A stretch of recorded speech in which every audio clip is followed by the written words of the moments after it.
We're talking to Galit Ariel from Wonderlands.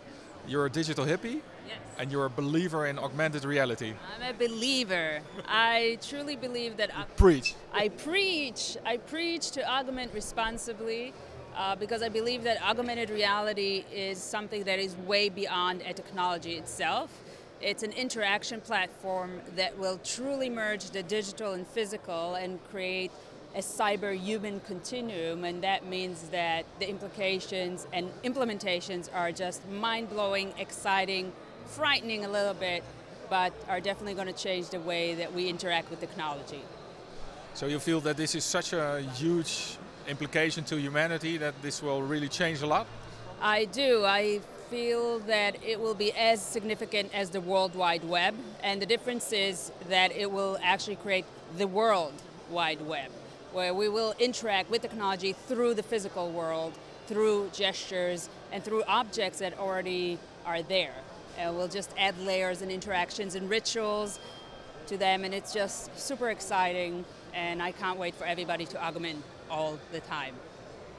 So I believe the first worldwide large-scale augmented reality thing was Pokemon, the game. What else is there in the next year? Well, actually, Pokemon was the second.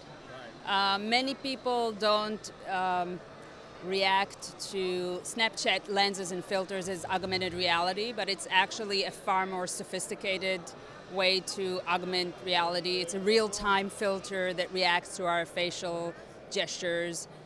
So it's actually more significant and it's been more used by users. Pokemon Go just gave it a face and a name, and a really nice experiential layer where people actually got off their sofas and got out to the physical world, and were chasing the small yellow Japanese caricature and falling off cliffs while doing it, and swimming to the oceans and quitting jobs to do it full time. So it really created a deeper impact, but we see augmented implications and implementations around us already for a couple of years now. So what's your dream for next year? What do you want to see happening next year? First of all, one of my dreams came true, and Apple launched their phone that I believe represent a fully supportive ecosystem for augmented reality in terms of hardware, software. With an SDK, right? Yeah, with an SDK as well. So they anticipated all the steps of creating augmented reality, from experiencing it to actually creating content that no one has successfully done yet. I'm waiting to see what will happen with it. I think we'll see a lot of... and that's happening today, right? The SDK is out there. Yeah, the SDK has been out there since June, actually.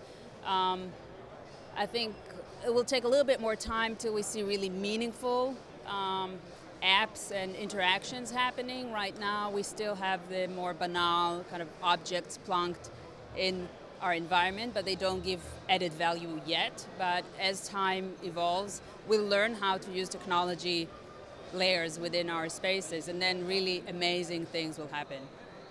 The Snapchat thing is much like it's facial recognition and in video augmentation, but augmented reality for me is always associated with locations.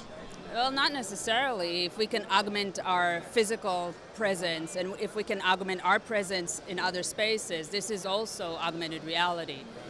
So it's about spaces, places, and people to start with. And it's about what can we summon into our environment, and how can we alter, modify, or amplify it. So it can literally be anything that is within our environment. So Snapchat could put you on a white beach? Yes, of course.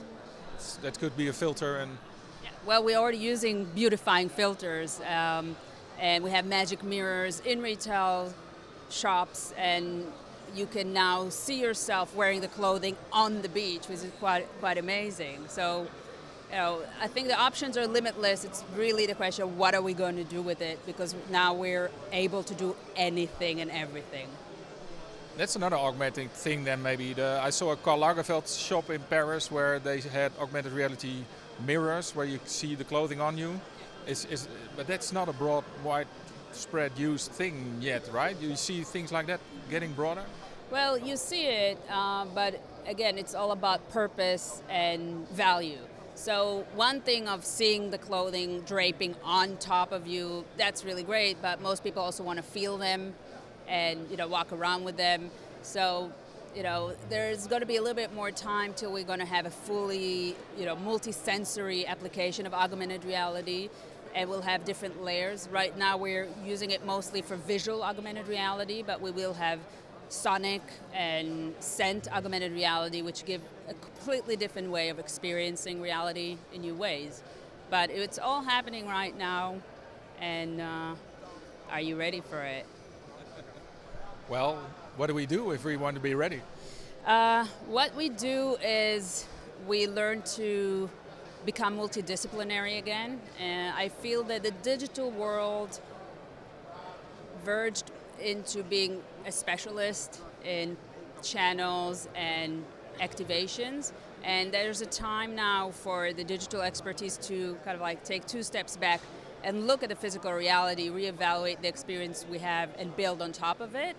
Because the digital world won't exist behind a screen anymore. It will exist here, and it will have to connect to our physical experience here. So we'll have a really interesting mix of professions and disciplines and understanding human behavior in a whole new way again. And it's really amazing and exciting.